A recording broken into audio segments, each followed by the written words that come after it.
다니엘 6장 1절에서 15절 말씀으로서 다니엘의 꾸준함의 승리라는 주제로 하나님의 말씀을 함께 나누겠습니다. 여러분들은 다니엘 6장 하시면 무엇이 떠오르십니까? 그렇습니다. 사자굴에 대한 내용이 나옵니다. 사자굴에 대한 내용을 통해서 우리가 바라봐야 할 하나님의 말씀은 우선적으로 5장 30절에서 6장 1절 벨사살 왕이 죽임을 당하고 메대 사람 다리오가 왕이 되고 있습니다. 다리오 왕의 통치가 시작됨을 알려주고 있다라는 것이죠. 이제 새로운 왕, 그 다리오 왕의 정치가, 그 통치가 시작됨을 알려주고 있습니다. 이제 새로운 왕이 다스리는 새로운 나라, 그 새로운 정치가 시작되고 있습니다. 다니엘은 그 새로운 나라의 총리로서 정치에 참여하게 됩니다. 어떻게 보면 빠르게 정치에 참여한 다니엘이지만 그의 삶을 보면 인간 이하의 그런 지배받는 환경이었습니다. 다 같이 4절 말씀 읽겠습니다. 그렇습니다. 털어서 먼지 안 나오는 사람이 없다고 하죠. 여기에 다니엘은 그러하지 않았습니다. 털어서 먼지 안 나오는 사람, 여기 다니엘은 그렇게 다니엘이었습니다. 사전은 우리에게 지적하고 있는 부분 두 가지인 것입니다. 첫째는 아담의 시대를 거슬러 올라가 보면 아담이 범죄한 후에 가인과 아벨의 이야기에서 가인의 질투가 나오는 것을 우리는 알고 있습니다. 질투는 오늘날 우리가 살아가는데 너무나도 끈질기게 따라다니고 있어요. 곳곳에서 우는 사자와 같이 삼킬 자를 찾는 것처럼 질투는 우리 주변을 도사리고 있습니다. 나보다 뭐든 잘하는 사람만 보면 우리는 어떻게 하죠? 그렇습니다. 인사돌입니까? 서로 물고 뜯고 즐기고 맛보고. 죄송합니다. 두 번째는 오늘날 우리나라의 정치 판도를 생각해서 다니엘과 같은 정치인들이 나와야 한다는 것입니다. 또한 우리는 그런 지도자가 되기 위해서 우리 스스로가 연단하고 또 최고의 경지까지 자꾸 하나님께 두드리고 구하고 찾는 그런 오늘 우리의 믿음의 종들 되시길 간절히 소망합니다. 하나님은 정말 성실함의 다니엘은 하나님의 정말 성실함으로 정말 최선을 다하고 있는 모습을 보게 됩니다. 다니엘의 부패를 찾지 못하자 정말 그 120명의 고관 그 이상들이 그들이 다니엘의 종교적인 부분을 접근해서 그를 넘어뜨리려고 모든 갖가지 방법을 쓰게 되는 모습을 보게 되죠. 그러나 그것도 문제가 되었던 것은 이방신을 섬기든 어떤 신을 섬기든 상관이 없는 시대였습니다. 그래서 그들은 왕에게 찾아가 한 법률을 세울 것과 그에 대한 금령을 정하실 것을 제안하게 됩니다. 그들은 말로만이 아니라 직접 조서를 써서 왕의 도장을 찍어서 메대와 바사 전 지역에 이 규례를 대하여 변하지 못하도록 하기를 제안하게 되죠. 이에 왕은 이를 허락하고 조서에 왕의 도장을 찍고 금령을 내리게 됩니다. 다니엘은 금령을 내린 사실을 알고 있었을까요? 모르고 있었을까요? 금령을 내린 사실을 알고도 다니엘은 어떻게 했습니까? 10절 다 같이 읽겠습니다. 그렇습니다. 120명의 고관들과 그 가족들, 변두리 지역에서 온 다니엘을 정말로 못마땅해 여기고 시기 질투로 죽이기까지 작정하며 어떻게 하면 내가 부와 영화를 누릴 수 있도록 그냥 정말 그렇게 못된 짓을 막 일삼고 있었다는 것이죠. 저는 개인적으로 정말 다니엘이 포로로 끌려와서 2인자 자리에 앉게 되면 제일 첫 번째로 그 120명의 고관들의 부인들이 생각이 납니다. 그 부인들의 마음들은 어땠을까요? 혹시 이런 생각이 아닐까요? 아, 여보, 당신은 뭐 했어? 정말 이 다니엘 총리처럼 어떻게 해서든지 해봐. 뭐야, 그 밑에, 예? 그렇습니다. 그럼에도 불구하고, 이런 모든 사실, 그럼에도 불구하고 모든 사실을 알고도 다니엘은 쿨하지 않았습니다. 집으로 가서 10절에 예루살렘을 향해 열린 창이 있는 방에서 무릎을 꿇고 기도하는 다니엘. 다니엘의 기도의 삶은 모든 사람들이 다 알고 있었어요. 여기서 두 가지를 생각해 볼 수 있겠는데요. 문을 닫고 정말 저 같은 경우는 이런 생각을 해봤습니다. 감히 저는 믿음이 약해가지고 그렇게 생각할지 모르겠습니다. 여러분들보다도. 그래서 문을 닫고 몰래 기도할 수 있었습니다. 그리고 또 금령이 며칠짜리죠? 네, 30일짜리예요.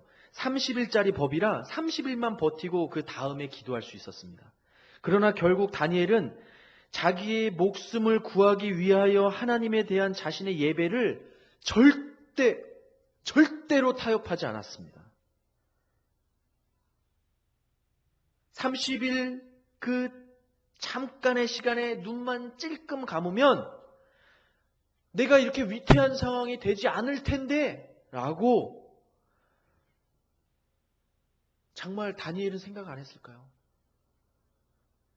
여러분들 인생 가운데, 우리의 삶 가운데 이 세상에 많은 유혹이 있었습니다. 어려움이 있었습니다. 그러나 우리가 어떻게 합니까? 얼마나 연약합니까? 매일 타협하고 이 정도면 되겠지라는 마음이 불끈불끈 솟아오르는 나약한 존재라는 것이죠.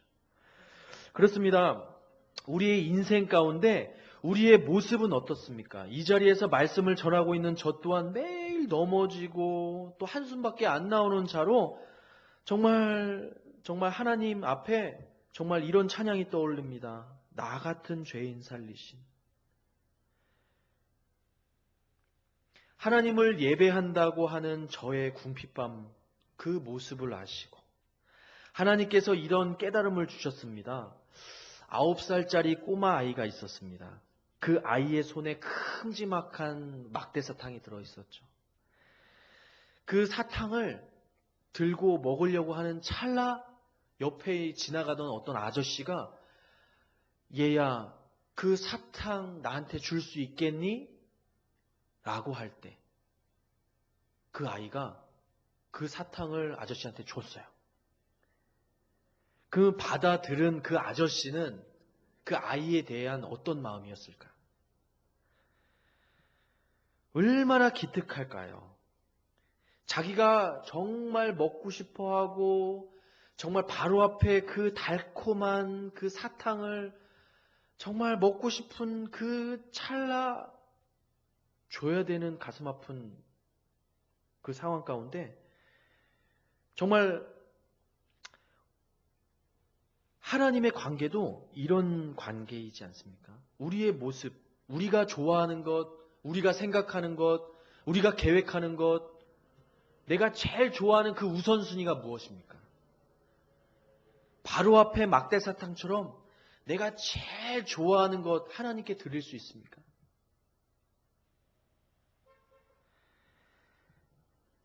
하나님께서 우리에게 요구하고 계시는 것은 각자마다 다르실 거예요. 여러분, 그리고 저와 여러분들이 함께 하나님이 원하시는 최고의 것으로 하나님께 드려야 하지 않을까요?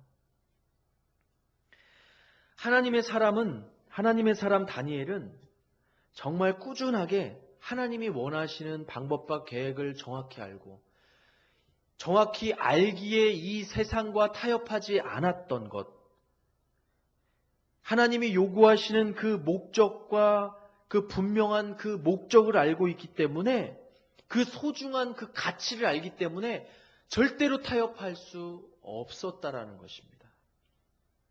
죽음보다 더 중요한 것이기에 모든 것을 다니엘은 드렸습니다. 공개적인 이 기도를 몇 주 미룬 뒤에 다시 시작할 수 있었고 또는 그냥 창문만 닫고 은밀하게 기도할 수 있었습니다. 그렇게 되면 이제 그들이 기도했다고 정죄할 수는 있지만 증명할 수 없기 때문이 아니겠습니까?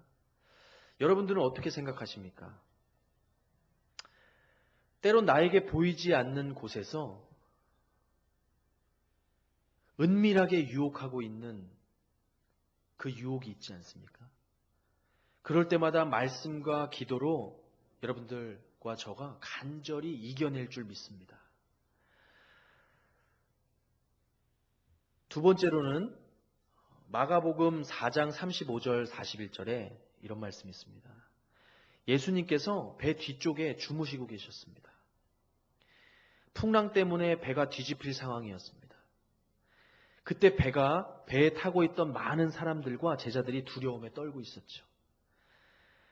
제자들이 자고 있는 예수님께 이야기를 합니다. 예수님, 우리가 죽겠습니다. 이러다가는 우리가 죽겠습니다. 39절에 예수님이 이렇게 이야기합니다. 바람아, 잠잠하라, 고요하라. 하나님께서 이 말씀에 대하여 우리에게 깨달음을 주시는 것은 지금 현재 이 세상의 많은 고통, 그 몸살을 앓고 있죠. 바이러스로 인하여 얼마나 기나긴 광야의 시간을 통과하고 있습니까? 그것은 예수님을 더욱 붙잡기만 하면 이 풍랑이 잠잠해지는데 그 진리를 붙잡기만 하면 정말 이 세대 가운데 하나님께서 이야기하고 잠잠하라, 고요하라라고 이야기하실 텐데 우리 학교에 모토가 있죠. 진리가 우리를 자유케 합니다. 그렇습니다. 진리가 우리를 억울한 상황 가운데에서도 옥에 갇힌 그 바울의 모습 가운데 행복했고 즐거웠던 그 이유는 진리가 자유케 하는 그 믿음을 갖고 있었기 때문입니다. 예수님을 믿고 순종하면 이 위기에서 충분히 넉넉히 이길 줄 믿습니다. 예수님과 함께 동행하기만 하면 언제 그랬냐는 듯 잠잠하고 고요하게 주님께서 우리를 인도해 주시는 그 믿음을 믿길 간절히 소망합니다. 사랑하는 성도 여러분, 다니엘을 통하여 우리는 어떠한 상황에도 꾸준하게 예배를 통해 하나님을 만나야 합니다. 예배를 통하여 우리의 모습들을 비추고 회복하셔야 합니다. 예를 들어 사랑하는 사람과 떨어지게 되면 어떻게 됩니까? 마음도 점점 멀어지죠. 식어가죠. 하나님과의 관계에 있어서 멀어지게 되면 다시 회복하는 데 시간이 걸립니다. 이 시대가 우리를 하나님과 관계에 있어서 더 멀리 떨어지게 만들고 있다는 것이죠. 이러면 이럴수록 우리는 어떻게 해야 됩니까? 힘을 다해 하나님과 함께 밀접한 관계를 계속적으로 유지해야 된다는 것이죠. 그래서 꾸준함이 승리인 것입니다. 다니엘을 보면 저와 여러분들을 생각하고 또 도전받아야 할 부분, 그 부분은 시간을 정하고 장소를 정하고 꾸준하게 말씀을 보며 기도로서 하나님과 밀접한 관계를 형성하는 것, 그것이 힘들지만 하나님을 관계를 형성하는 것, 밀접한 관계를 형성하는 것이 중요하다는 것입니다. 힘들지만 우리가 함께 협력하여 선으로 악을 이길 수 있습니다. 다니엘이 믿는 그 하나님을 믿는 믿음에 결코 굽신거리지 않았습니다. 오히려 당당한 다니엘의 모습이 아니었나 생각해 봅니다. 변할 수 없는 금령 때문에 왕도 난감해하게 되죠. 어떻게 하든 다니엘을 구해보려고 하지만 결국 다니엘은 사자굴에 던지게 됩니다. 여러분, 다니엘은요, 우리가 가슴 아파야 할 만한 그런 사람이 아닙니다. 어떤 올가미에도 그 앞에서도 절대 타협하지 않고 끝까지 하나님만을 무릎 꿇는 뚝심 박힌 신앙인이었습니다. 하나님의 사람 다니엘은 그 꾸준함의 승리자였습니다. 피 비린내 나는 어두운 방에서 무서운 사자를 보며 변함없이 에스더의 고백처럼 죽으면 죽으리라라는 일사각오로 임했을 것입니다. 다니엘은 사자굴에 던진 왕은 궁으로 돌아와 식사를 금하고 불멸의 반을 보냈다고 하는데요. 이튿날 왕이 아침 식사도 할 틈도 없이 새벽에 일찍 일어나 사자굴에 가게 됩니다. 다니엘이 혹여나 잘못되었을까봐 슬피 소리질러 다니엘에게 부르짖습니다. 20절에 살아계신 하나님의 종 다니엘아, 내가 항상 섬기는 내 하나님의 사자들에게서 능히 너를 구원하셨느냐? 여러분들 중에 혹시나 높은 위치에, 그리고 높은 위치에서 지도자들이 있습니까? 아끼는 제자들이, 또 그 지도자 중에서 제자들이 있습니까? 우리는 그리스도인들로서 지혜로워야 합니다. 주변의 상황을 잘 판단해야 합니다. 또한 21절에 왕에게 도리어 친절하게 인사를 하며 22절에는 하나님의 사람 다니엘이 걱정하는 다리오 왕에게 이야기합니다.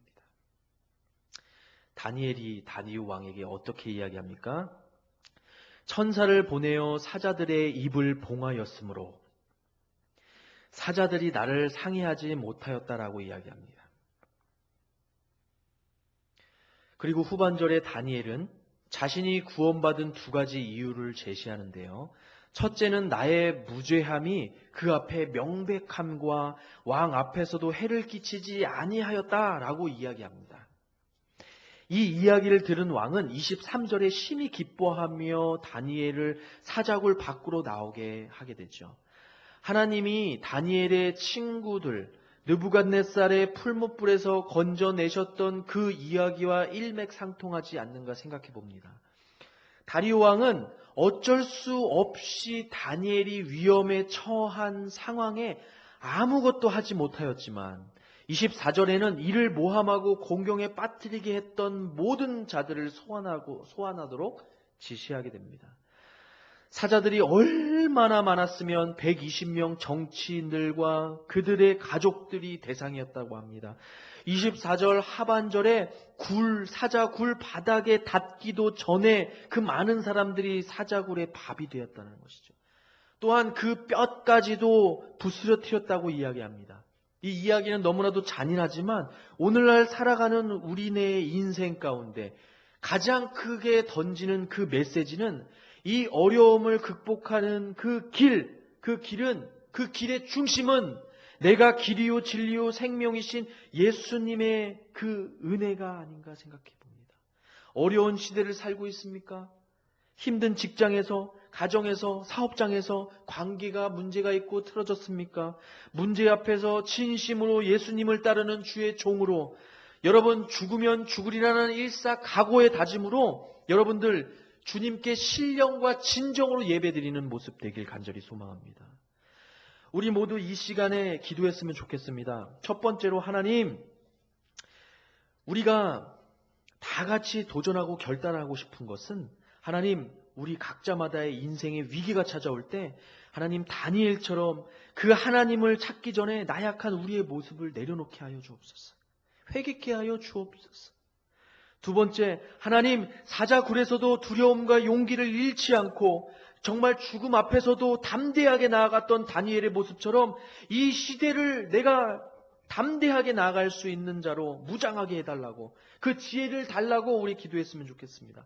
마지막으로 정말 아직까지도 남아있는 이 바이러스의 그 상황 가운데 하루속히 종식할 수 있도록, 그리고 우리가 서로 만나서 예배 보는데, 그리고 하나님을 만나는 이 장소가 더욱더 기쁨의 장소가 될 수 있도록, 더욱더 우리가 묵상하며 우리가 기도하며 힘쓰며 나아갈 수 있도록 우리 기도하며 나가겠습니다. 기도하시겠습니다. 사랑의 하나님 감사합니다. 오늘도 다니엘을 통해 이 세상에 정말 여러 가지 환경에 내가 문제가 있지만 정말 결코 넘어지지 않았던 그 다니엘처럼, 나도 그런 다니엘처럼 하나님을 간절히 바라보며 나아갈 수 있는 우리의 삶이 되게 하여 주옵소서. 하나님, 더욱더 정말 하나님께 간절히 바라며 신령과 진정으로 예배드리는 그런 모습들 회복되는 모습들 될 수 있도록 하나님 의지하게 하여 주실 줄 믿사오며 사랑에 많으신 주 예수 그리스도의 이름으로 간절히 기도했습니다. 아멘.